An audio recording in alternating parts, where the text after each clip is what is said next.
everybody. It's Claire Paris with Paris Group Realty LLC in Portland, Oregon.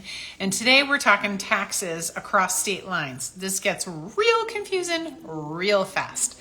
So if I sell my house in Oregon, this is like those old, do you remember those old math questions that I hated more than life itself, where it was like, if there's a truck driving 60 miles an hour down the highway and another truck driving at it 60 miles an hour, how fast do they hit each other? I hated those math problems, and now I'm going to give you one of them. So if you sell your house in Oregon and you don't live in Oregon, do you pay taxes on it? Wow, what a question, right?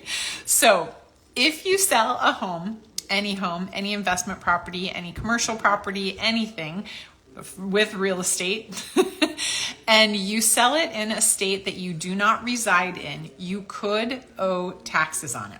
As long as what you're selling it for, if this is what you bought it for and what you're selling it for is more.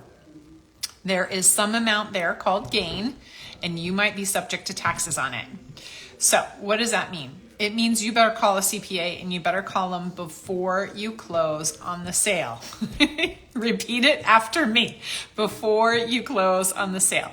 Some states are going to have property, some states are going to have taxes you have to do, other states will not. So it just totally depends.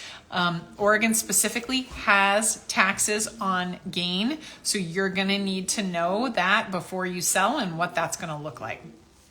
Number one, call your realtor. Number two, call your CPA. If you don't have a realtor or a CPA, call me and I will connect you with one. There's your tip for your dear Claire today. I hope you are all out enjoying the sunshine, and we'll see you next week. Take care.